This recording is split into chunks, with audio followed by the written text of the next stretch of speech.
Those who make themselves our enemy are advancing around the globe, but no war ever posed a greater threat to our society. If you're awaiting a finding of clear and present danger, then I can only say that the danger has never been more clear and its presence has never been more imminent. For we are opposed around the world by a monolithic and ruthless conspiracy that relies primarily on covert means for expanding its sphere of influence, on infiltration instead of invasion, on subversion instead of elections, on intimidation instead of free choice, on guerrillas by night instead of armies by day. What is he saying? I told you I was going to give you more. Well, there is more. And the more that I look into everything, there is a shadow government. A shadow government that is controlling our government. And as you can see on this page that we're looking at, there was dire warnings from past U.S. presidents and other high-profile leaders about an invisible government that runs the U.S. with no allegiance to the people. Well, this is true, and I have linked all of this back. A guy by the name of Cecil Rhodes was dedicated to the British Empire, and he established the secret society's funding. He established a diamond mine in Africa, and their plan there was to take over the U.S. with an invisible government, a shadow government. Not only did they succeed, but we have warnings from many of our political leaders of the past, and there's signs all throughout society. Let's take a look at some of these. First, I'm going to go ahead and run through this because this is a good article, and when you see what is posted below and everything references back to documents that are legitimate, you're going to see all this yourself as well. There's a lot of critics of the U.S. government these days, admittedly, a good part of the time, and I am one of them. Some people would say that the criticism is just evidence of our jaded modern times. Not so, my friends. Let's take a look at what insiders have been saying about the American government over the past 217 years. And by insiders, I don't mean Capitol Hill journalists or presidential aides. I'm talking about actual presidents, vice presidents, congressmen, senators, and other high-profile political leaders. Together, these historical leaders paint a pretty dire picture of our democracy, saying that the U.S. is under the control of an invisible government, owning no allegiance and acknowledging no responsibility to the people. And this invisible government is the true ruling power in our country. They go on to explain how a shadow government has been in control of the U.S. ever since the days of Andrew Jackson. That's since at least 1836. In a system which has conscripted vast human and material resources into the building of a tightly knit, highly efficient machine that combines military, diplomatic, intelligence, economic, scientific, and political operations. They virtually run the United States government for their own selfish purposes. They practically control both parties. It operates under cover of a self-created screen and seizes our executive officers, legislative bodies, schools, courts, newspapers, and every agency created for the public protection. As a result, these leaders say we have come to be one of the worst ruled, one of the most completely controlled and dominated governments in the civilized world. No longer a government by free opinion, no longer a government by conviction and the vote of the majority, but a government by the opinion and duress of a small groups of dominant men. The danger has never been more clear, and its presence has never been more imminent. Its dissenters. The danger has never been more clear, and its presence has never been more imminent. Its dissenters are silenced, not praised. Therefore, to destroy the invisible government, to befoul the unholy alliance between corrupt business and corrupt politics is the first task of the statesmanship of the day. Want to know who specifically wrote those things?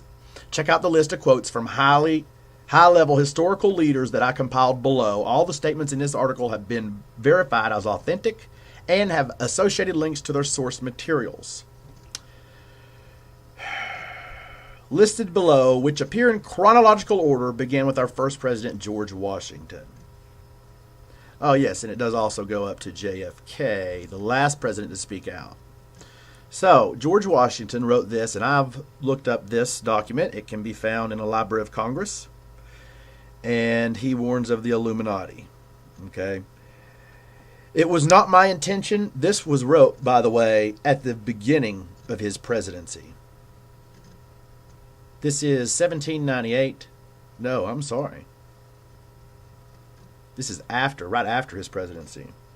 So he wrote, it was not my intention to doubt that the doctrines of the Illuminati and principles of Jacobinism had not spread into the United States. On the contrary, no more is more truly satisfied of this fact than I am. The idea that I meant to convey was that I did not believe that the lodges of Freemasons in this country had, as societies, endeavored to propagate the diabolical tenets of the first, or pernicious principles of the latter, if they are susceptible of separation. That individuals of them may actually had a separation of the people from the government in view is too evident to be questioned. George Washington. Okay, let's look at what he's saying here. The idea I meant to convey was that I did not believe that the lodges of Freemason in this country had, as societies, endeavored to propagate the diabolical tenets of the first, which means he was a Mason. Okay, he's in the Freemasons. So he's saying that the ones that are established here, he did not believe endeavored to propagate the diabolical tenets of the first. So what is diabolical? Diabolical means belonging to or so evil as to recall the devil. Now, as we go through here, you're going to see that is exactly what it is. It is diabolical. It is satanic. Let's look at this. When you look at what else he says after the diabolical statement, it says, or pernicious principles of the latter. Let's look at what pernicious is. Having a harmful effect, especially in a gradual or subtle way. Harmful, damaging, destructive, injurious, hurtful, synonyms. So Washington is saying that the Freemasons in this country, he thought, had established and gotten rid of the tendencies, the diabolical tenets of the first, or the pernicious principles of the latter, if they are even susceptible of separation. So he's even questioning right here if the Masonic ways that he was involved in was even able to be separated. That individuals of them may actually had a separation of the people from the government in view is too evident to be questioned. Wow. The individuals of them may actually had a separation of the people from their government in view is too evident to be questioned. Let's go on. I sincerely believe, Thomas Jefferson, I sincerely believe with you that banking establishments are more dangerous than standing armies. Thomas Jefferson, 3rd President of the United States and principal author of the United States Declaration of Independence. This was in a letter written to John Taylor, May 28, 1816.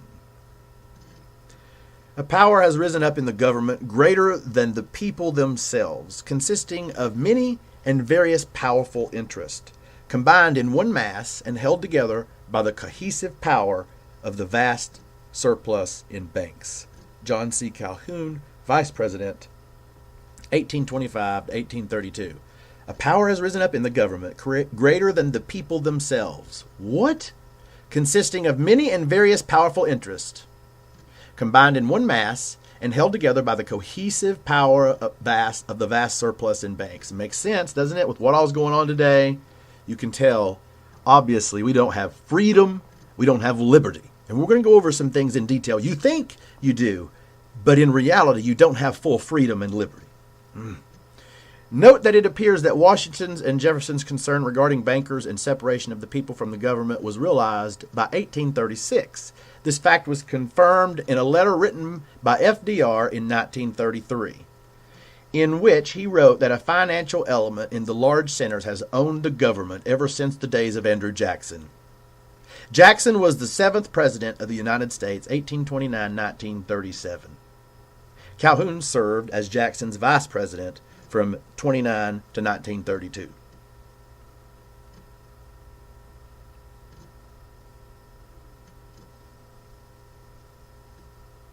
It obviously should be 1832. Behind the essential government sits enthroned an invisible government, owning no allegiance and acknowledging no responsibility to the people. Theodore Roosevelt. Behind the ostensible, I can't even say these words. I don't understand why people speak in words like this. I would just rather speak in common language as much as possible so as many people can understand as possible. This word, how many people would even know what that means if you didn't Google it? Exactly. Behind the ostensible government sits enthroned an invisible government, owning no allegiance and acknowledging no responsibility to the people.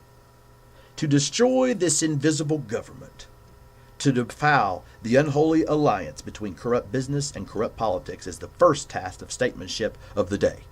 Theodore Roosevelt. 26th president. First task of the day. He failed. A great industrial nation is controlled by its system of credit. This is Woodrow Wilson. Our system of credit is privately concentrated. The growth of the nation, therefore, and all our activities are in the hands of a few men. We have come to be one of the worst ruled, one of the most completely controlled and dominated governments in the civilized world. No longer a government by free opinion, no longer a government by conviction, glory to God, and the vote of the majority, but a government by the opinion and the duress of small groups of dominant men. Woodrow Wilson, that's the 28th president of the United States. Just so happens to be. New Freedom, written 1913. Related article, one day in 1913, Woodrow Wilson had a shocking thought. Since I entered politics, I have chiefly had men's views confided to me privately. Some of the biggest men in the United States in the field of commerce and manufacture are afraid of something. They know that there is a power somewhere so organized, so subtle, so watchful, so interlocked, so complete, so pervasive, that they had better not speak above their breath when they speak in condemnation of it. Woodrow Wilson, Newfound Freedom. It's all written in several books, okay? I've researched this thoroughly. I could go through a year's worth of documentation on all of this stuff. The real menace of our republic is the invisible government, which, like a giant octopus, sprawls its slimy legs over our cities, states, and nation. The little coterie of powerful international bankers virtually run the United States government for their own selfish purposes. They practically control both parties and control the majority of the newspapers and magazines in this country.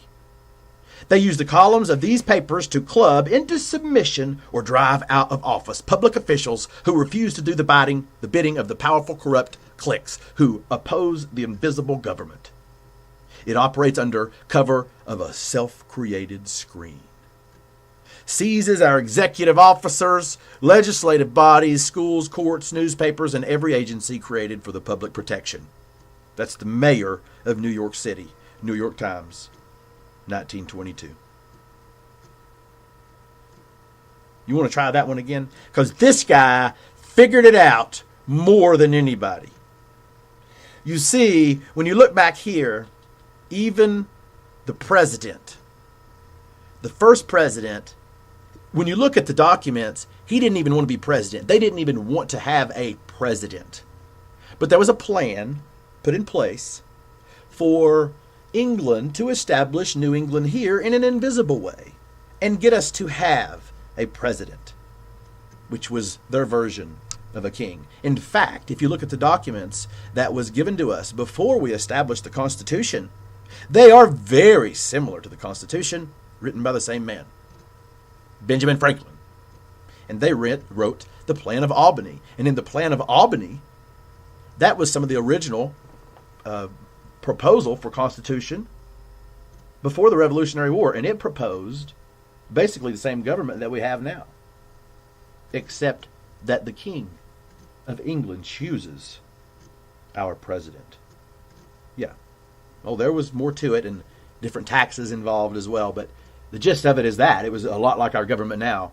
And it was the Plan of Albany written by Benjamin Franklin. But you look at a lot of these guys and they set things up the best they could with what they had to work with. And that is the democracy of what they were familiar with. But they set it up where they gave the power to the people. But even the president, after his presidency, wrote that if they are susceptible of separation, he questioned even the fact that they could actually have his Masonry lodges in the country and societies, these secret societies. He questioned the fact that they could even be there and not have diabolical tenets, okay, which is demonic. And when you look at Washington himself, and when you look at all of the presidents who were involved in the Illuminati, who were involved in the Masonry, the Masons, whether it be Freemasons or Masons, when you looked at all of those, obviously a lot of them wanted to do right, like Washington. But even he questioned if they were susceptible. Let's go on. John Halen, I want to read this one more time. The real menace of our republic is the invisible government, which like a giant octopus sprawls its slimy legs over our cities, states, and nation. I think when he wrote it, he meant for it to be read that way. He meant, you know what I'm saying? The little coter, he didn't mean for that to be butchered like that, but of powerful international bankers virtually run the United States government for their own selfish purposes. They practically control both parties and control the majority of the newspapers and magazines in this country. They use the columns of these papers to club into submission or drive out of office public officials who refuse to do the bidding of the powerful, corrupt cliques who compose the invisible government. Are you kidding me? It operates under cover of a self-created screen, seizes our executive officers, legislative bodies, schools, courts, newspapers, and every agency created for the public protection. This little of bankers, powerful international bankers, run the United States government for their own selfish purposes. They practically control both parties and control the majority of the newspapers and magazines in this country.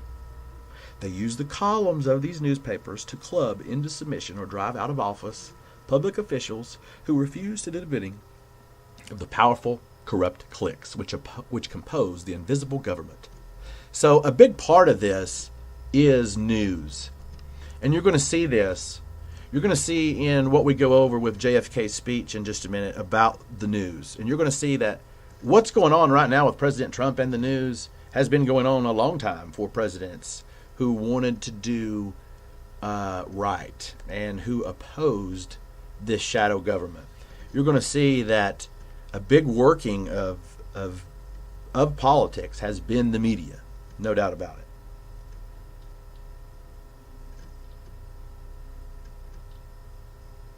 The conscious and intelligent manipulation of the organized habits and opinions of the masses is an important element in democratic society.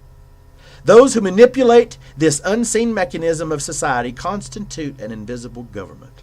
So what did he say again? Intentional, intelligent manipulation of the organized habits and opinions of the masses is an important element in a democratic society. The conscious and intelligent manipulation of the organized habits and opinions of the masses is an important element in a democratic society. Those who manipulate this unseen mechanism of society constitute an invisible government, which is the true ruling power of our country, which makes me question, how can any democratic society be free or be good with what he's saying? We are governed. Our minds are molded. Our taste formed. Our ideas suggested, largely by men we have never heard of. This guy was the father of public relations. He wrote a book. This was in the book Propaganda, 1928. Oh, it begins with that quote. Louis T. McFadden. Who is this guy? Let's check it out so you'll know. He's congressman, and this is from a speech delivered to the House of Representatives. Mr. Chairman, we have in this country one of the most corrupt institutions in the world has ever known. I refer to the Federal Reserve Board and the Federal Reserve Banks. The Federal Reserve Board, a government board, has cheated the government of the United States and the people of the United States out of money to pay the national debt. Mr. Chairman, when the Federal Reserve Act was passed, the people of the United States did not perceive that a world system was being set up here, and that this country was to supply financial power to an international superstate. A superstate controlled by international bankers and international industrialists acting together to enslave the world for their own pleasure. That's deep. That's a congressman in the middle of it all in 1932. Mr. Chairman, we have in this country one of the most corrupt institutions that the world has ever known. I refer to the Federal Reserve Board and the Federal Reserve Banks. That's right. I've talked about this for a long time. I've not put it all together until now. But the Federal Reserve is the biggest scam in history. There's nothing about the institution is federal, and there's nothing about it that has a reserve. The whole name is a lie. They named it that way. This is actually just an organization of men, businessmen. And they plotted this Federal Reserve Act. And when you look at everything, they actually created, the European bankers actually created the Great Depression. Many people observed that they thought that the European bankers had actually made this crisis happen, when you go back and look at history. And then after that forms from these bankers the Federal Reserve. Oh, and by the way, there was some key men that opposed the Federal Reserve at that time. Yeah, 3 major men with a lot of money, more money than the men that was creating this Illuminati, which was J.P. Morgan, more money than him. And one of the guys' name, or the main man, was Astor. And Astor died in the Titanic. Yeah, you're going to see, when you see all the details and see everything that happened and how the Federal Reserve came about, it's a disaster. And this guy himself said that from the Federal Reserve, a government board has cheated the government of the United States and the people of the United States out of enough money to pay the national debt.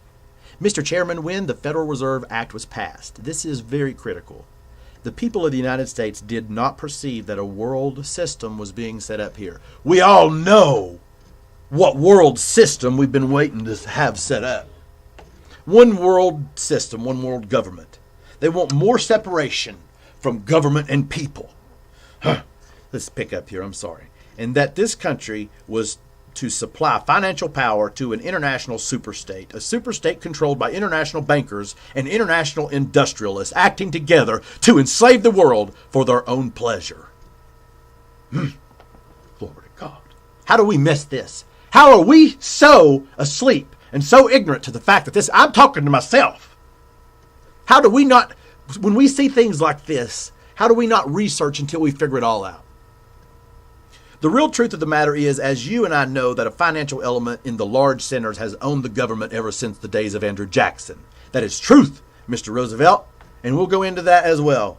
That is Franklin Delano Roosevelt, 32nd President of the United States.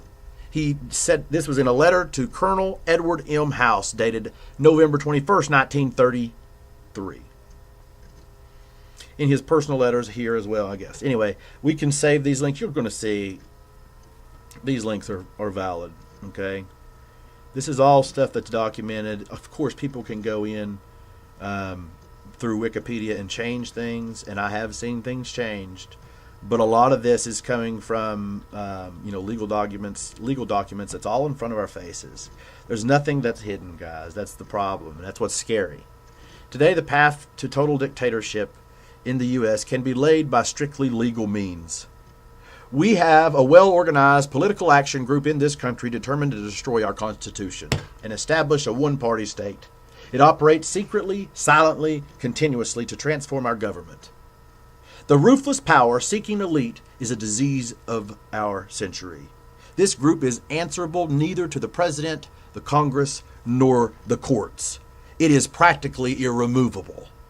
Senator William Jenner, 1954 speech.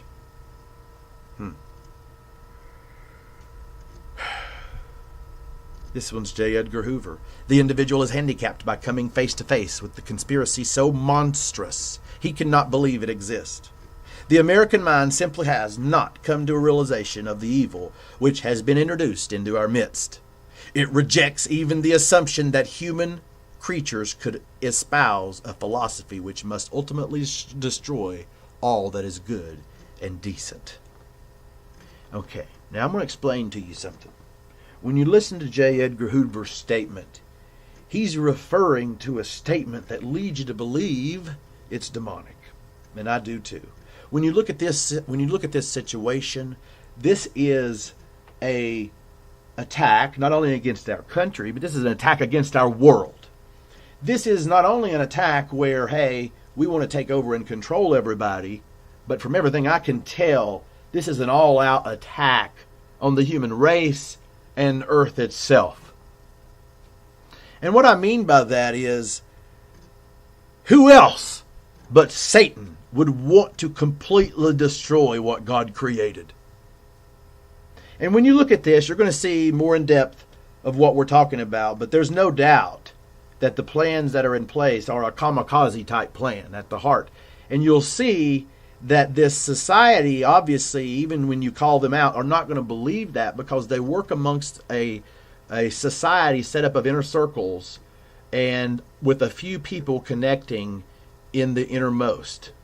And what I mean is, it's circles within circles within circles.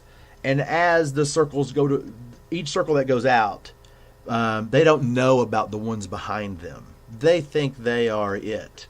They are a part of it. And so there is also at the heart of it, a plot that nobody sees, really, not even them. And that plot is not only for the overall plot will look like a domination to control England, or from England to come and control us, even though we resisted in the original revolution. Okay?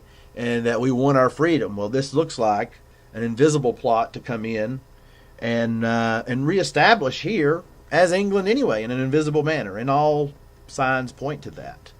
But it also, when you look at everything else, this is a all-out attack against our planet. They're not just concerned about, hey, giving us a government controlling us and letting us. This is a kamikaze type attack that we saw the Japanese do in the war. This is we're going down all together, suicide, everything, everybody goes. Okay? So this is why it's important that I'm talking and saying what I'm saying, because in everything I'm saying, I don't want anybody to feel any type of fear. We need to recognize what's going on, and that's the reason why I've got to speak what I've got to speak. But I'm going to tell you, more than anything, I'm speaking because I am inspired. I am speaking because I'm motivated. I'm speaking because I feel a call to do something. Okay? And when you feel a call to do something, that means that God wants to do something and He has a victory planned. Okay? And I'm going to tell you that there is a simple solution to all of this. And that is the fact of, if this is actually going on and it's invisible government, all we have to do is make it known. We got to make it known. We got to cut it out, root it out, get rid of it, start again. It is difficult to look at everything as though it has been, as it's set up now in a democratic society. And I think that we're going to have to change to something else after I have really looked at the Democratic Party and how it all works and this whole system and how it all works together.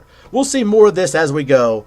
And a lot of that, some people are going to understand, and some of that going to be a little bit over your head. But as you continually research, you're going to see that there's a lot going on that we don't understand and we don't know about. And the only things that we really do know about is what they allow us to know about. So, this right here, J. Edgar Hoover, the individual is handicapped by coming face to face with a conspiracy so monstrous he cannot believe it exists. That's the problem, is when you come about it, you just can't believe that it's going on. And the American mind simply has not come to the realization of the evil that's been introduced into our midst. It rejects even the assumption that human creatures could espouse a philosophy which must ultimately destroy all that is good and decent.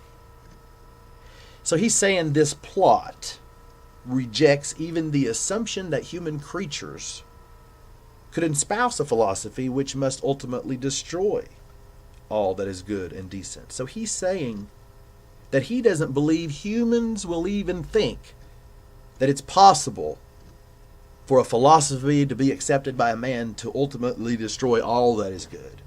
But we know that philosophy is in fact capable of being held by people. When you see in the war the kamikaze pilots flying their planes, killing themselves to take a hit or a shot at a boat or something. I mean, this was a different type of war that we had seen. And when you look at that, you got to realize this is possible. It is possible for an evil and for a human to be possessed by an evil so much that they would actually hold a philosophy which is ultimately to destroy all that is good and decent.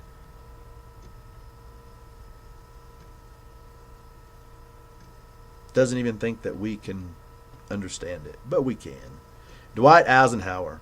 In the councils of government, we must guard against the acquisition of unwarranted influence, whether sought or unsought by the military-industrial complex. The potential for the disastrous rise of misplaced power exists and will persist. We must never let the weight of this combination endanger our liberties or democratic processes. In the councils of government, we must guard against the acquisition of unwarranted influence. Lobbyists, whether sought or unsought by the military-industrial complex, the potential for the disastrous rise of misplaced power exists and will persist. We must never let the weight of this combination endanger our liberties or democratic processes. We should take nothing for granted. Only an alert and knowledgeable citizenry can compel the proper meshing of the huge industrial and military machine of defense with our peaceful methods and goals, so that security and liberty may prosper together. Dwight Eisenhower, 34th President of the United States. I'm going to tell you, here's the man right here, JFK. Here's his speech. I'm going to read a part of this speech, and I'm going to show you over in the audio. We're going to go over his speech. This is what this video was created for, was to go over his speech. The very word secrecy is repugnant in a free and open society, and we as a people inherently and historically opposed to secret societies, to secret oaths, and to secret proceedings. Our way of life is under attack, and those who make themselves our enemy are advancing around the globe. Now, you know, when I think about him saying this, and you actually see him saying this, he's presenting this message to the news. But he should have presented this message and spoke with authority to the people and let them know what's going on. Those who make themselves our enemy are advancing around the globe, but no war ever posed a greater threat to our society. If you're awaiting a finding of clear and present danger, then I can only say that the danger has never been more clear and its presence has never been more imminent. For we are opposed around the world by a monolithic and ruthless conspiracy that relies primarily on covert means for expanding its sphere of influence, on infiltration instead of invasion, on subversion instead of elections, on intimidation instead of free choice, on guerrillas by night instead of armies by day. What is he saying? Let's read that full sentence one more time. For we are opposed around the world by a monolithic and ruthless conspiracy. So, there's no theory on the end of that conspiracy. Do you see that right here in the president's words? Monolithic and ruthless conspiracy. Does anybody know what monolithic means? I want you to look at this. It means exactly what I can't remember right now, but it's a single large block of largely powerful and intractably invisible and uniform. Large, powerful, and intractably indivisible and uniform. Inflexible, rigid, unbending, unchanging. Monolithic. And we know what ruthless means. Monolithic and ruthless society, ruthless conspiracy that relies primarily on covert means for expanding its sphere of influence, on infiltration instead of invasion,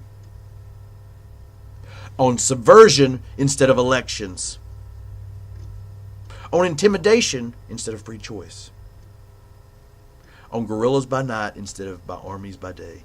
It is a system which has conscripted vast human and material resources into the building of a tightly knit, highly efficient machine that combines military, diplomatic, intelligent, economic, scientific, and political operations.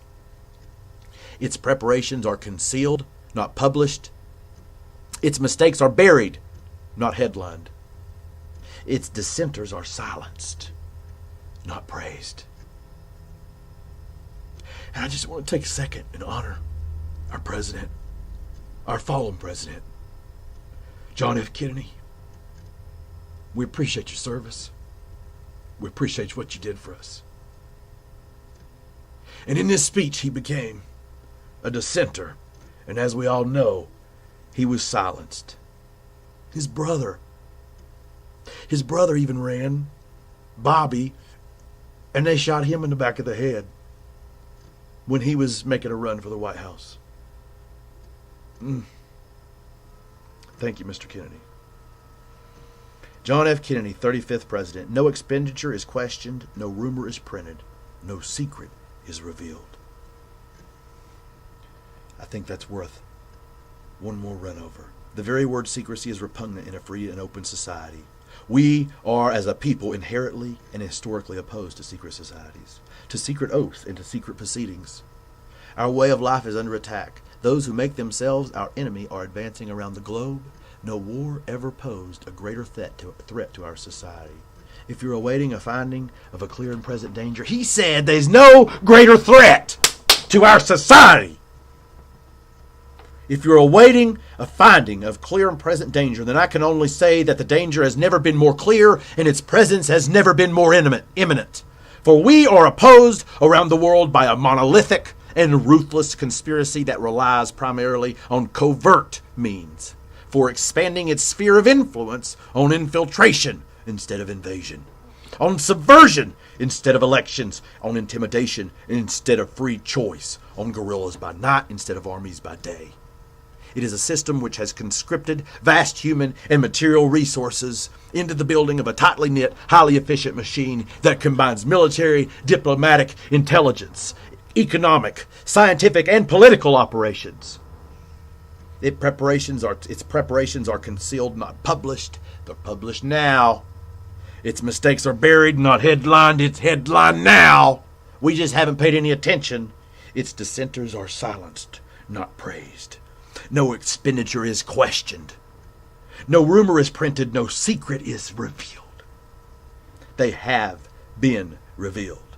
There's the full transcript of the speech and audio, and we're going to watch the video here in just a second. Oh, that makes me mad. Do you think for 1 second that as I become aware of this, that I am going to allow anything to come into my country and take over my country? Do you think for 1 second that when I figure this out, that I will sit here and hold my tongue and not say anything else? I got another thing. There is no way I will ever hold my tongue, not after what I've found out. I don't care what it costs. Too many men have died for our freedom, and we got to understand right now that our freedom is on the line. Our freedom is on the line. Our sovereign liberty is on the line.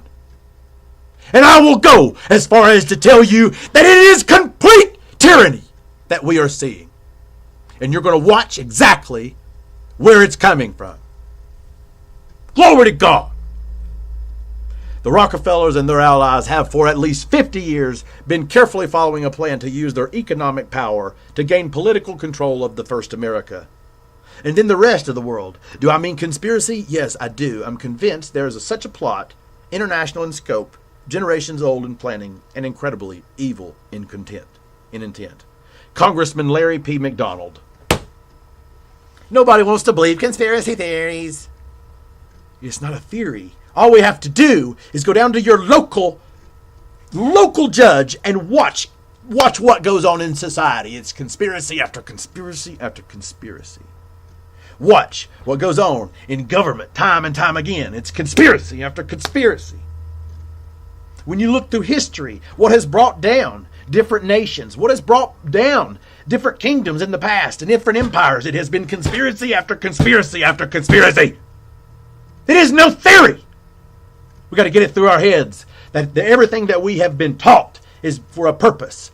That one of their tactics is subversion. JFK showed us that. Oh, did he show us that? Subversion. Through subversion and through media, we've been led astray. And we've been led to this point. This is not right. God does not desire for us to live here without our freedom and our liberty. God desires not only us, but the whole world to be free. The whole world to have peace and the whole world to have liberty. It is not his desire for any other man to control any other man, period. No questions, no doubt. There's nothing that you can question about that. Every single man deserves the right to be free. Every single woman deserves the right to be free. Every single person, every single human has the right to liberty and life and the pursuit of happiness. Those men, when they wrote those words, they meant it, glory to God. They didn't understand that the establishment and the democracy that they were set up in was never going to give it to them. Even if they broke free from England, England knew they could come over and just take it over like they did. There is hope. And God is here to set the world straight. Glory to God. But we have to understand that God is here in us to use us and use us now to activate what he wants to do. We are not to roll over and lay on our backs. We have to understand the very principles that our forefathers fought to establish are under attack. What time do we decide to do something? There is hope. There is hope. There is hope. Not only is there hope, but there's no hope for them. It's gone too far. Too many people have seen, too many people know. And that's the reason why you're going to share this video immediately with as many people as you can. This is urgent that this message and this information and this knowledge gets passed around the globe as fast as possible. It's complete corruption. And I'm going to go ahead and tell you, I'm just going to go ahead and tell you right now where it's coming from. The depths of it is coming from roots of all over. But you look at some of the main roots, and Monsanto. Monsanto, the seed company, used to be a chemical company, sprayed Agent Orange, created PCBs in a factory that destroyed the whole city. I'm going to do a video completely on Monsanto. But when you look at what is going on there, I want everybody to know now the root of the problem. The root of the problem is when you look at Monsanto, there's an investment group. There's an investment group at the head.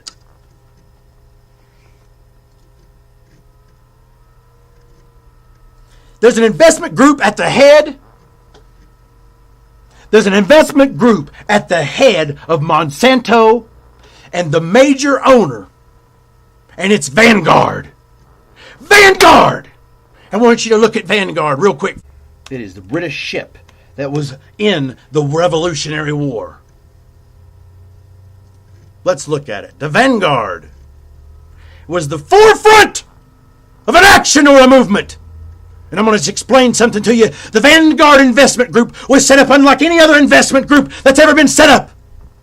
The Vanguard Investment Group is set up so that you don't just own shares of Vanguard. No. The men's money. They set it up so that the men's money owned Vanguard shares. And then they owned portions of the money. It was set up unlike any other investment fund. You can go into the details of that.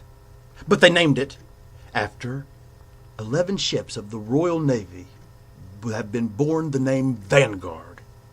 And one of those ships was an investment group that plowed through our country. They are responsible. We're talking the 1% of the world, people. The most powerful people that control the world. This is the 1%. Same thing. I'm just telling you how it happened. Okay? It was the British that came here and did this. But when you look at the overall plot and the overall plan Everybody in the shadow government here in our United States are being used as puppets, and they will be trashed on just like everybody else. Even the British Empire who's being used there, everybody there that's being used as puppets will be trashed on like everybody else. This plan is a kamikaze plan to kill us all, to kill the whole world. And all we have to do to stop it is realize it. It's invisible. That's what makes it so powerful. But now we see so many tracks and so many facts that it is no longer invisible, but it's visible. The hold on our liberty is visible. The hold and grasp on our freedom is visible. It's visible from every angle. And I'm telling you people to wake up and see and look at what's going on and use your common sense to figure out that there is a shadow government in control of our government. And it was designed to be that way. Yes, the Vanguard, the major investment group of Monsanto. And if you look at Monsanto was the ones that created Agent Orange, and they knew it was poisonous. They knew it was poisonous 20 years before. But they submitted it to the FDA. Somehow the FDA passed it. How did that happen? The FDA knew it was poisonous too because of the attacks, the explosion they had 20 years before. Injured over 200 people with lesions and chloracne all over their body. They knew it was poisonous. The FDA approved it because this secret society, the shadow government, controls the FDA, the EPA, every branch of government, all the way through the FBI to the CIA, every branch of government. I'm not saying there's not good people within, all the way up to the top. There was people even within the secret society that decided this may not be the best, and this may not be what is correct to do. I mean, George Washington, when he established America, he really thought they got away from all of the diabolical tendencies of the previous organization, but he kept the organization in the democratic structure. And what happened is there was also groups of men sent here to colonize and to take over the population, the educational system, the media, and they did it. They had a very distinct plan. It's all written out, and it's all been done. Cecil Rhodes funded the very first colonization over here. He funded most of it, including J.P. Morgan. And when you look at Vanguard and the Institute here, they just destroyed our country. My dad worked for Magnavox right here in Greenville, Tennessee for 35 years. And right before his retirement, they shut the company down and moved to Mexico. And it was not only just him, but there was a lot of people it affected. It was strategic, and it was done on purpose. And I'm telling you the truth. And if anybody here in Greene County had went to Magnavox and had the same experience, they know what I'm telling you is the truth. The retirement checks that my dad receives today is just a few $100s for 35 years worth of work. He was just a couple years or about a year away from his full pension and retirement, and they shut it down strategically to save them as enough money as they could. Everything they do is within all legal means because they have the legislation. When you look at the checks that my dad receives now, guess what name you see and have seen in the past? The Vanguard Investment Group. It's no coincidence. It's no coincidence that we go to school 12 years and a brunt portion of that, when you get out, you can't figure out why you needed that. That's because a lot of that is to keep you busy, to keep you so busy that you cannot figure out that our government runs like a mafia. I said it. I said it. Our government runs like a mafia. Now you explain to me what a mafia is. Oh, a mafia will come in and protect an area. And they're going to come into your business and they're going to want a certain protection, a certain amount of money for your protection. I don't need your protection. I can protect myself. Our forefathers wanted to set up our country as a republic, not a democracy. Makes me so mad when you see everything that's going on. And I want to go through everything in detail. And everything that I showed you through Monsanto and their corruption, I'm going to go over that all in detail. I just want to show you, I just want to go ahead and spit out the fact that we are in a secret society, our government is being controlled by a secret society. And within that, they have investment groups and have one of the main ones, the Vanguard there in Monsanto, and have done dastardly deeds. They poisoned our men in Vietnam. By the way, my dad was a Vietnam veteran. And they sprayed. So I've seen reports for 15 to 17 times the amount authorized for human consumption over the top of our soldiers in Vietnam. All you have to do is go over and look at the Vietnam right now. Go look at it. Dioxin stays in the system, stays in the water supply and everything. Its half-life is 12 years. At 7 to 12 years. That's what they say. It's still there in the water now today in Vietnam. My dad was so toxic from it when he came back from Vietnam, they could not have children for 12 years. That is not a coincidence. Dioxin in Agent Orange was poisonous, extremely poisonous. It has been labeled the most toxic substance humans have ever made. And they sprayed it on us, and they knew it was toxic before. Okay. How'd they get away with that? Okay. So you ask yourself, how did Monsanto create Agent Orange? How did they spray in Vietnam, hurt all these men, destroy the country of Vietnam? How did they do that? Cause birth defects all over Vietnam and completely destroyed or crippled our society and our men. Dioxin. When you look at the poison of dioxin, dioxin actually is toxic down to the DNA level. People, this is an attack on what God has created here. God created us here. God created us and put us here to be powerful people. He didn't create us here to be under anybody else's authority. He created us here to be free and to have liberty. Now, what's going on here is atrocious. No doubt about it. The whole world needs to cry out and repent to God. But what I am talking about is whatever religion you believe, it doesn't matter. I'm talking about the fundamental fact that a shadow government has taken over our society. And several political leaders have talked about it. Let's go to the full speech right here of JFK. I'm going to tell you, I'm going to cut through to some of the best parts. But I'm going to post the link to the full script so that you can see it and you can go watch this whole thing if you want to. Newspaper Publishers By the way, I have downloaded this video, and I would ask that you download my videos so that if something happens to my account, post them everywhere. Download every video that I post them everywhere. If something happens, post, and my channel is not here to play, post them everywhere. If you post them now, I don't care. Just reference my channel.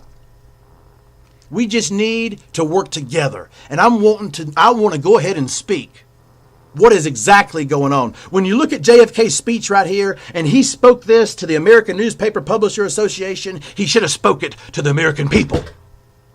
And after he spoke this, he died. He didn't get the opportunity to say it any different. So I want to tell you now, just in case something happens to me, I want you to know exactly what's going on. And it is a shadow conspiracy. And if you want to know the details, all you have to do is look at Cecil Rhodes.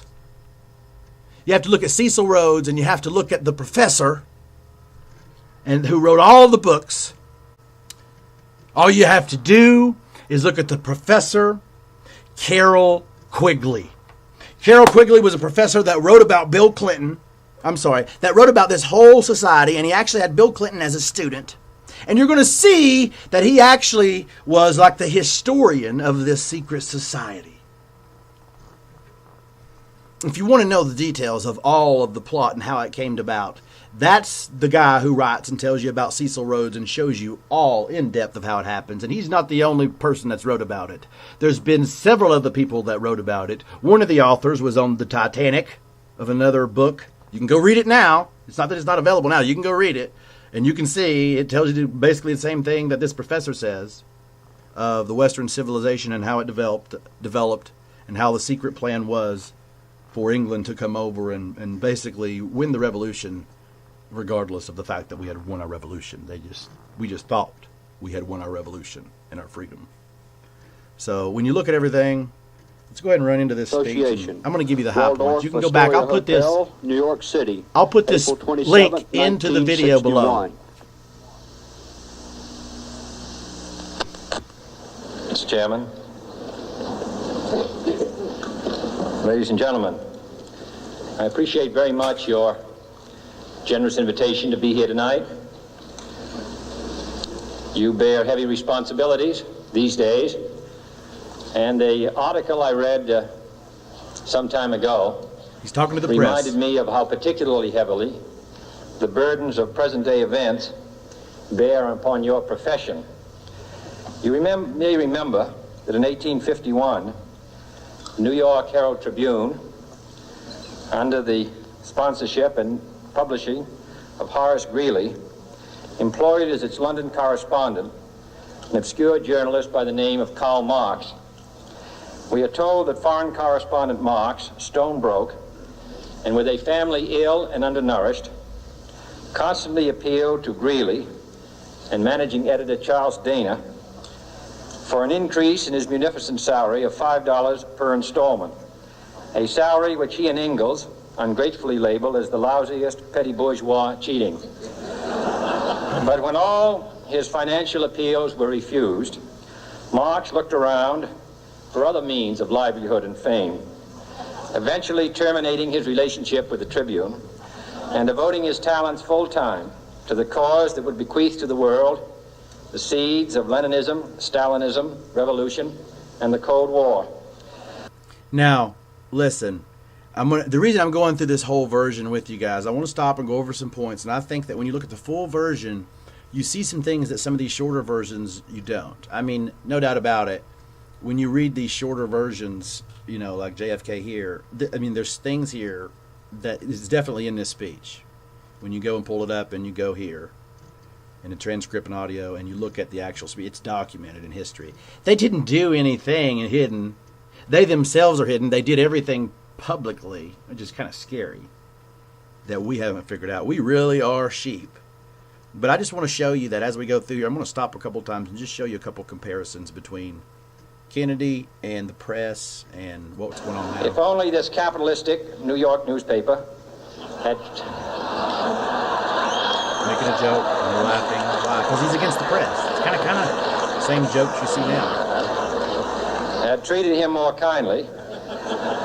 Okay. If only Marx had remained a foreign correspondent, history might have been different. And I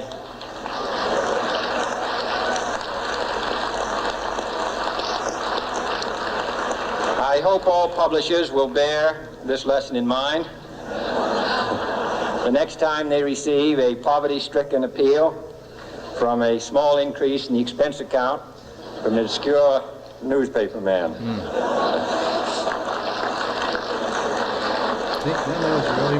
I have selected as the title of my remarks tonight, The President and the Press. Some may suggest that this would be more naturally worded, the President versus the press, but those are not my sentiments tonight. It is true, however, that when a well-known diplomat from another country demanded recently that our State Department repudiate certain newspaper attacks on his colleagues, it was unnecessary for us to reply that this administration was not responsible for the press, for the press had already made it clear that it was not responsible for this administration.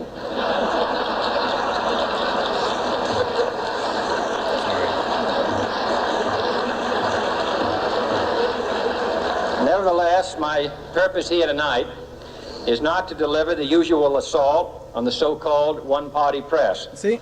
On the contrary, in recent months, I have rarely heard any complaints about political bias in the press, except from a few Republicans.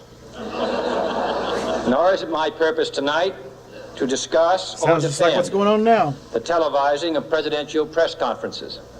I think it is highly beneficial to have some 20 million Americans regularly sit in on these conferences to observe, if I may say so, the incisive, the intelligent, and the courteous qualities displayed by your Washington correspondents. Nor, finally, are these remarks intended to examine the proper degree of privacy which the press should allow to any president and his family. If, in the last few months, your White House reporters and photographers have been attending church services with regularity, that has surely done them no harm.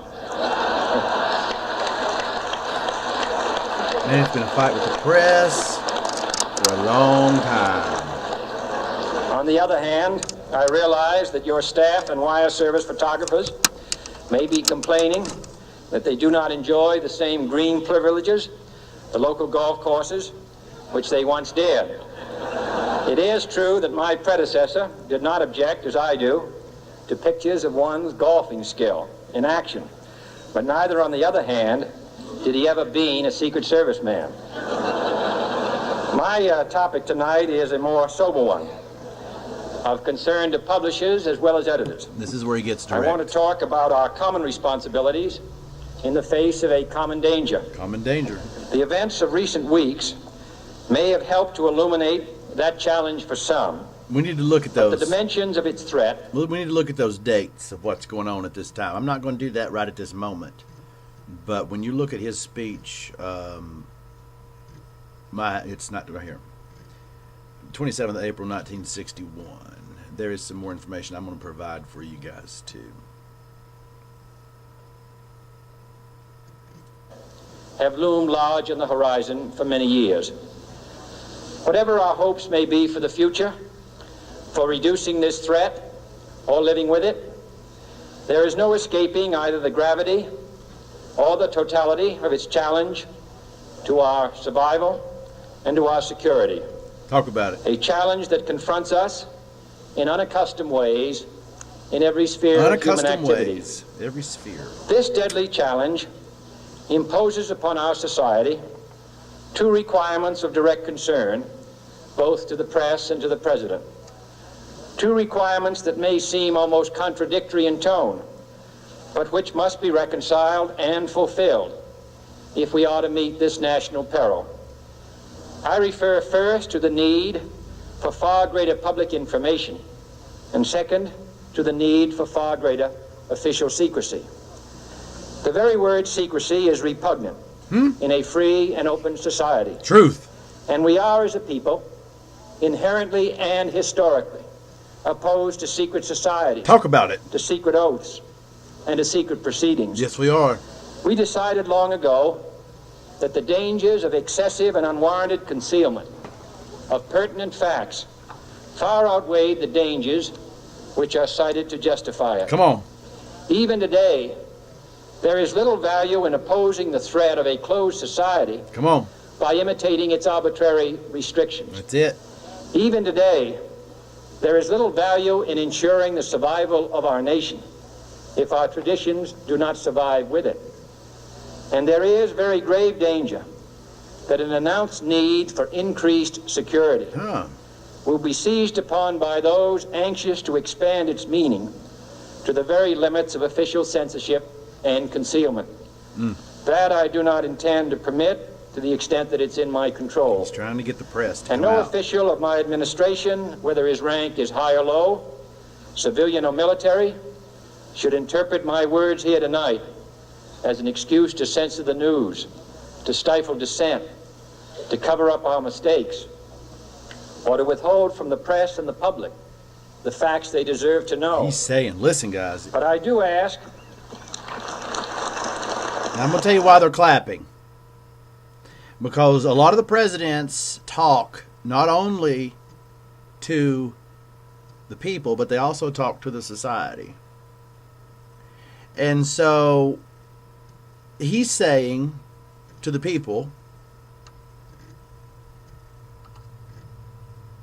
this is a clear and present danger. We need to come clean. The press needs to tell the people the truth. And then he says that to the people, and then he actually says to the secret society, which is all in this room. Obviously, they're part of the press. He says to this room, that don't take that as to conceal actually what happened. Hey, military guys, don't take that as to conceal it. I really want you to tell the truth. So he talked to the people, and then he talked to the secret society. And once you figure out the presidents are doing that, you see a lot of that, including Bill Clinton, referencing the historian at his inauguration in several speeches. And the historian, when you see it on the outside, you see it as, hey, that's so sweet. He's referencing his professor and how he helped him get there. Yeah, he helped him get there. Now go read the professor's books. It's all you got to do is go read the professor's books. But I do ask every publisher, every editor, and every newsman in the nation to re-examine his own standards and to recognize the nature of our country's peril. Yep, come on. In time of war, the government and the press have customarily joined in an effort based largely on self-discipline. Yep, they do. To prevent unauthorized disclosures to the enemy. Right. In times of clear and present danger, the courts have held that even the privileged rights of the First Amendment must yield to the public's need for national security. Yep. Today, no war has been declared. And however fierce the struggle may be, it may never be declared in the traditional fashion.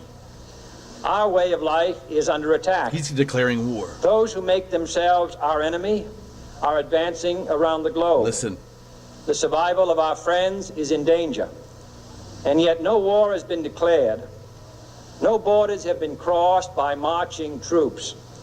No missiles have been fired. If the press is awaiting a declaration of war before it imposes the self-discipline of combat conditions, then I can only say that no war ever posed a greater threat to our security. If you are awaiting a finding of clear and present danger, listen, then I can only say that the danger has never been more clear, and its presence has never been more imminent. It requires a change in outlook, a change in tactics, a change in missions by the government, by the people, by every businessman or labor leader, and by every newspaper. That's true.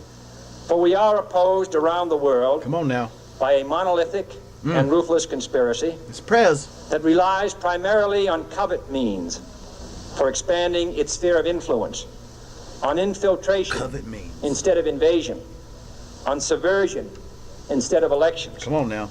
On intimidation instead of free choice, on guerrillas by night instead of armies by day. You're the man, President. It is a system which has conscripted vast human and material resources into the building of a tightly knit, highly efficient machine. Yes, it is. That combines military, diplomatic, intelligence, economic, scientific, and political operations. Talk about it, Prez. Its preparations are concealed, not published. It's the truth. Its mistakes are buried, not headlined. Yes, they are. Its dissenters are silenced, not praised. Yes, they have been. No expenditure is questioned, no rumor is printed, no secret is revealed. It conducts the Cold War, in short, with a wartime discipline no democracy would ever hope or wish to match. Nevertheless, every democracy recognizes the necessary restraints of national security. Yes. And the question remains whether those restraints need to be more strictly observed if we are to oppose this kind of attack as well as outright invasion. Yes, we are. For the facts of the matter are that this nation's foes have openly boasted of acquiring through our newspapers information they would otherwise hire agents to acquire through theft, bribery, or espionage. Listen to that. that details of this nation's covert preparations, to counter the enemy's covert operations, have been available to every newspaper reader, friend and foe alike. That the size, the strength, the location, and the nature of our forces and weapons, and our plans and strategy for their use have all been pinpointed in the press and other news media to a degree sufficient to satisfy any foreign power. And that in at least one case, the publication of details concerning a secret mechanism whereby satellites were followed required its alteration at the expense of considerable time and money. The newspapers which printed these stories were loyal, patriotic, responsible, and well-meaning. Had we been engaged in open warfare, they undoubtedly would not have published such items.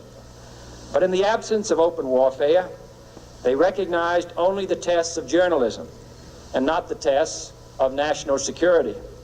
And my question tonight is whether additional tests should not now be adopted. That question is for you alone to answer. No public official should answer it for you. No governmental plan should impose its restraints against your will. Talk about it!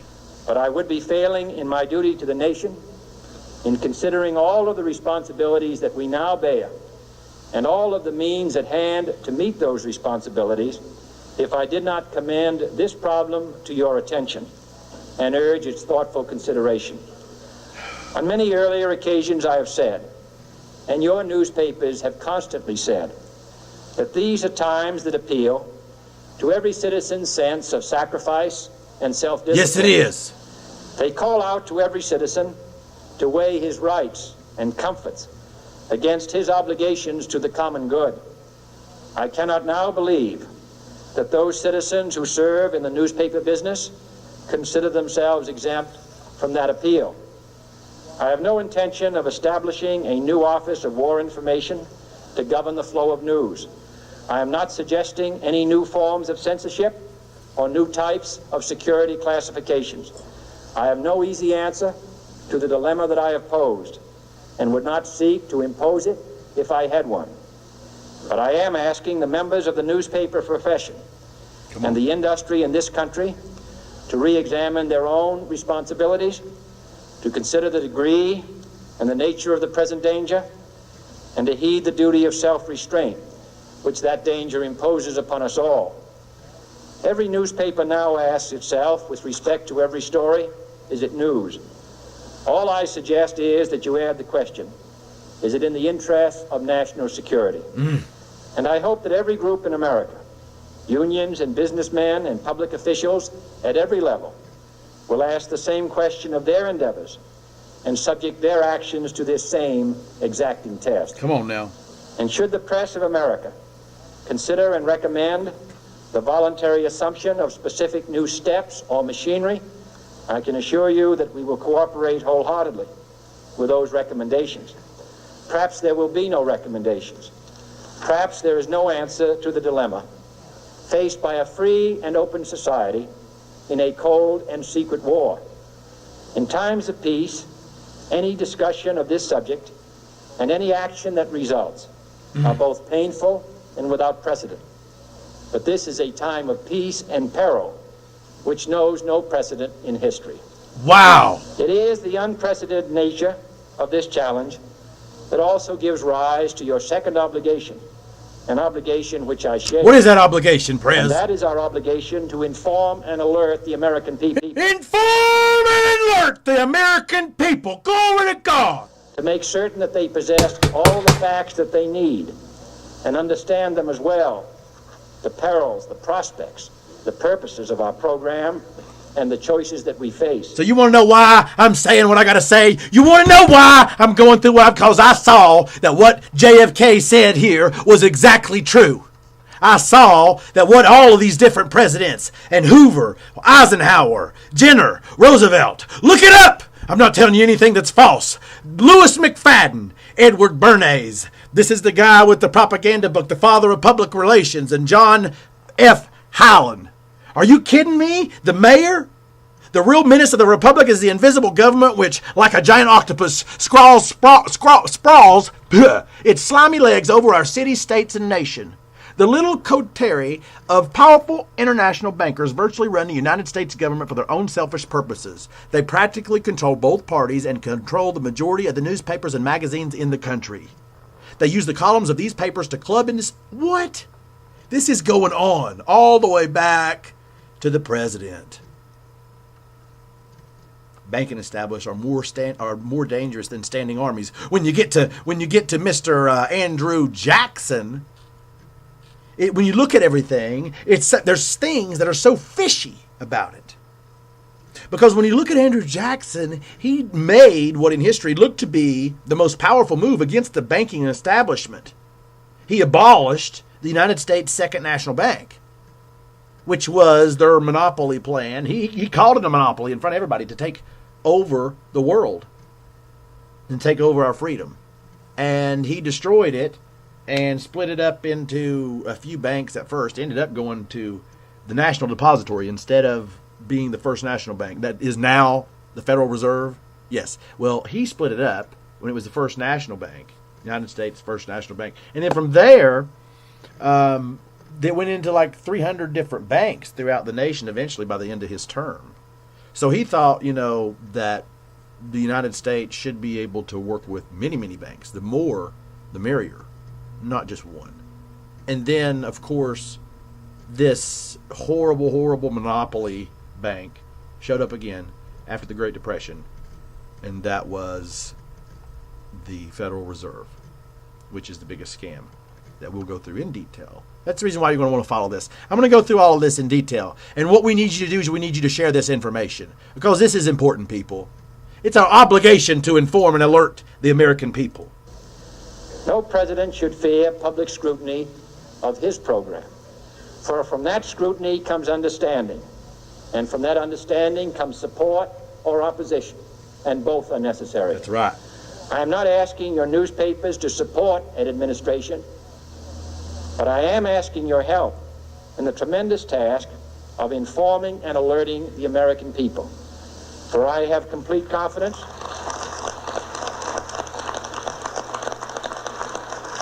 in the response and dedication of our citizens whenever they are fully informed. I not only could not stifle controversy among your readers, I welcome it. He had complete confidence in his readers, in their readers, when they publish it. And that is the citizens. He had complete confidence in the citizens of our country. That they would do the right thing. That they would stand up if they only got the knowledge. I have faith that there's enough people here, that there's a 99% that can take over. See, when you look at everything, they are the ones are running out of time. The New World Order that's trying to be established, the Angelo Society, we have the hope. And the reason why is there's so much information out there now. It's been put all in front of us. They literally thought that if they trained us and educated us the way we did, they would keep us so busy that we would not have the time to even figure out that our government is the mafia itself. It is the king's taxes that we ran from in the beginning. Look at everything that's set up and see that I'm not telling you the truth. This administration intends to be candid about... By the way, I want to tell you, the hope that I'm talking about means that based on the calculations that have been figured on how many people are inside the NWO and the secret society, that only 2% of Americans need to understand what's going on. I didn't say 2% of the world, glory to God. I said only 2% of Americans need to understand what's going on in order to far outnumber the people that are in the NWO.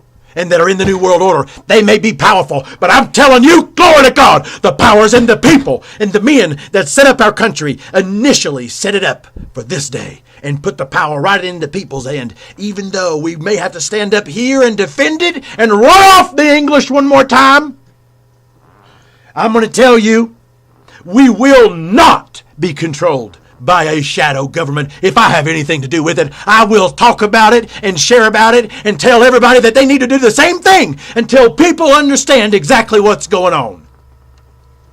There is no time to wait. There is no time to wait. About its errors. For as a wise man once said, an error doesn't become a mistake until you refuse to correct it. We intend to accept full responsibility for our errors, and we expect you to point them out when we miss them. Without debate, without criticism, no administration and no country can succeed, and no republic can survive. That is why the Athenian lawmaker Solon decreed it a crime for any citizen to shrink from controversy. And that is why our press was protected by the First Amendment, the only business in America specifically protected by the Constitution, not primarily to amuse and entertain. Come on. Not to emphasize the trivial and the sentimental, not to simply give the public what it wants, but to inform, to arouse, to reflect, to state our dangers and our opportunities, to indicate our crises and our choices, to lead, mold, educate, and sometimes even anger public opinion. Now that's a bold statement, because a lot of people want to sit back and not do anything that's going on, but he's telling you right here that they're primarily are not here to amuse and entertain us, the press he's talking about. Not to emphasize the trivial and the sentimental, not to simply give the public what it wants, but to inform, to arouse, to reflect, to state our dangers and our opportunities, to indicate our crisis and our choices, to lead, mold, educate, and sometimes even anger public opinion. It is the news' responsibility to do that. This means greater coverage and analysis of international news, for it is no longer far away and foreign, but close at hand and local. It means greater attention to improved understanding of the news, as well as improved transmission. And it means, finally, that government at all levels must meet its obligation to provide you with the fullest possible information outside the narrowest limits of national security. And we intend to do it. That means meet its obligations to provide with fullest possible information outside the narrowest limits of national security. He's saying that the limits of national security, which the people can't see, which limits national security or whatever, those should be very, very, very, very narrow. It was early in the 17th century that Francis Bacon remarked on three recent inventions already transforming the world: the compass, gunpowder, and the printing press. Now the links between the nations, first forged by the compass, have made us all citizens of the world, the hopes and threats of one becoming the hopes and threats of us all. In that one world's effort to live together, the evolution of gunpowder to its ultimate limit has warned mankind of the terrible consequences of failure. And so it is to the printing press, to the recorder of man's deeds, the keeper of his conscience, the courier of his news, that we look for strength and assistance, confident that with your help, man will be what he was born to be, free and independent.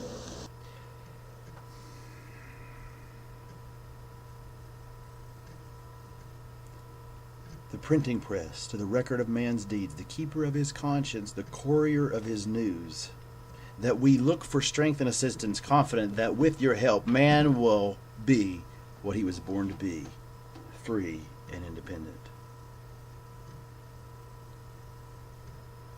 I mean, he's blatantly telling everybody there's a conspiracy theory. Not a theory, a conspiracy takeover. And in that, he's asking the press for their help.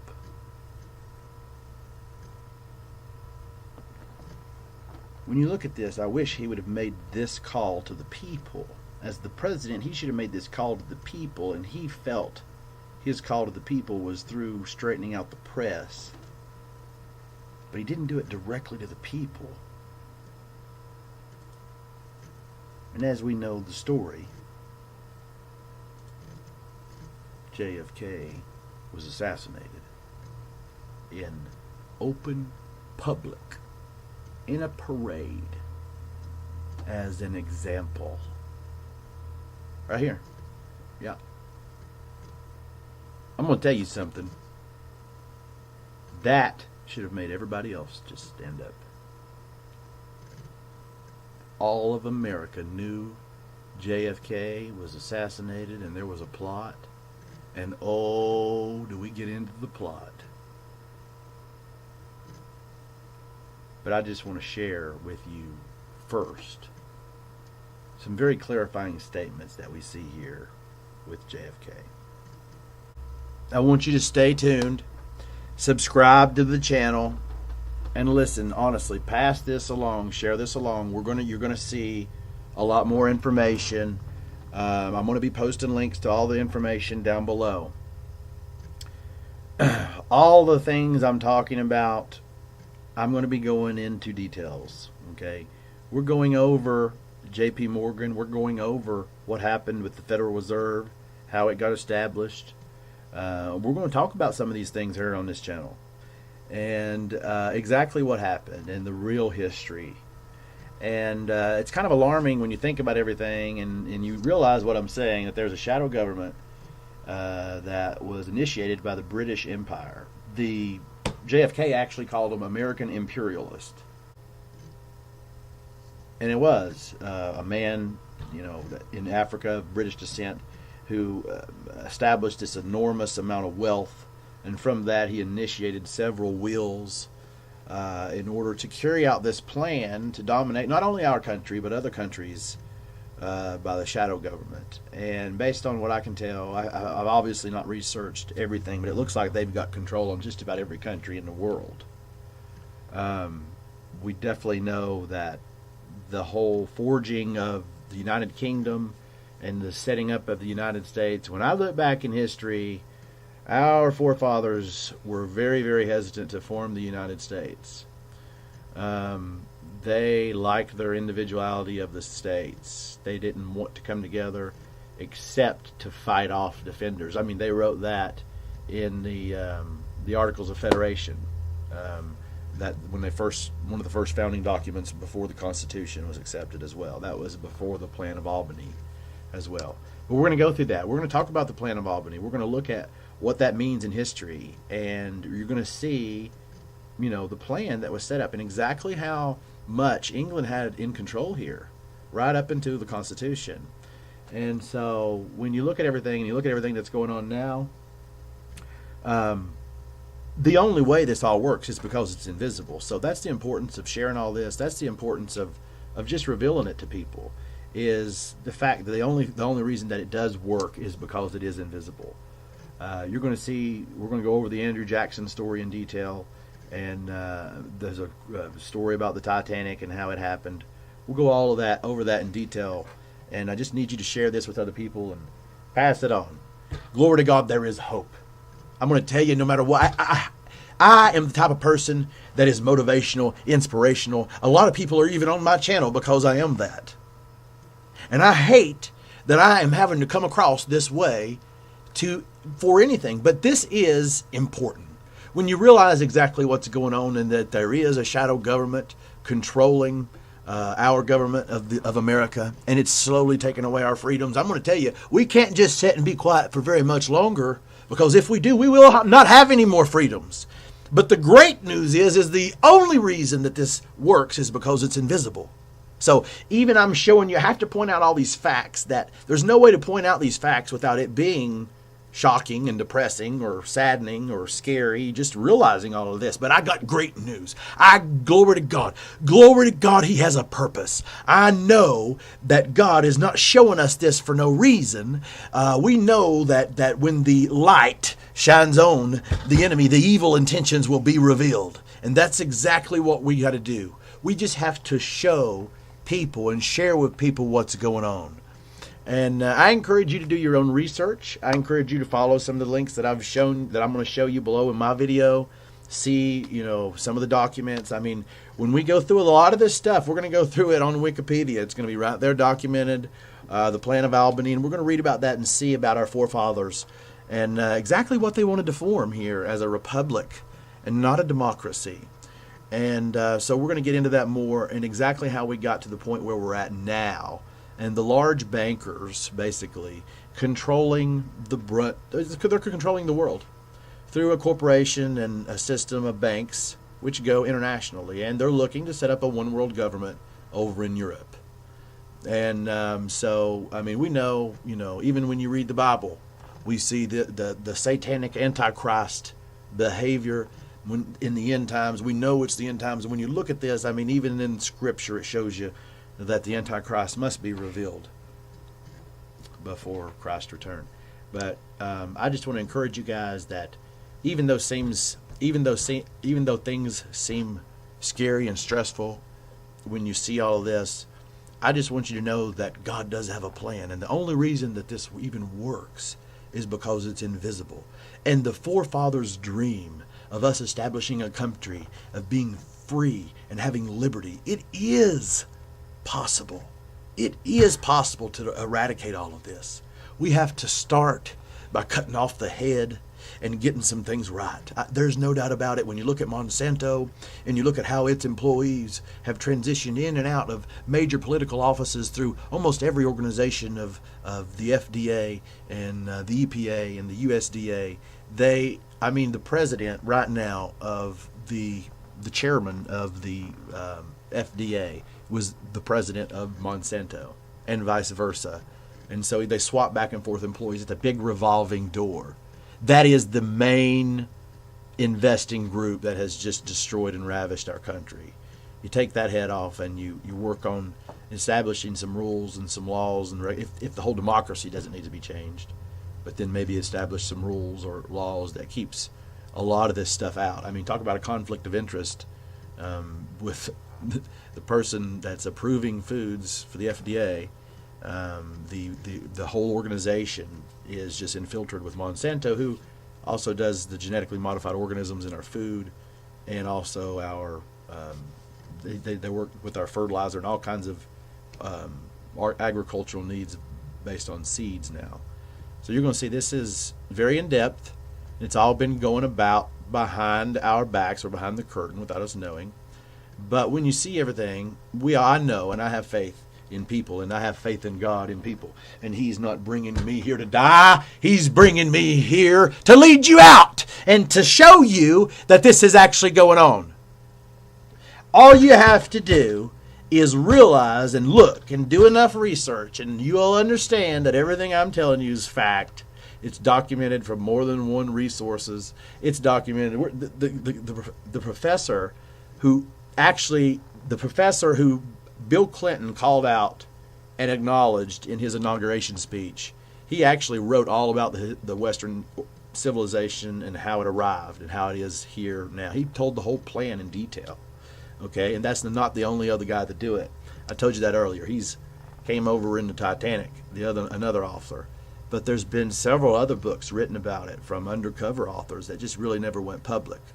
But the professor did become very famous. That was his famous work. And of course, at some point in time, J.P. Morgan did come in and buy the publishing company and tried to keep it from being published. But the Lord had other plans. And stay tuned. God bless. Stay safe.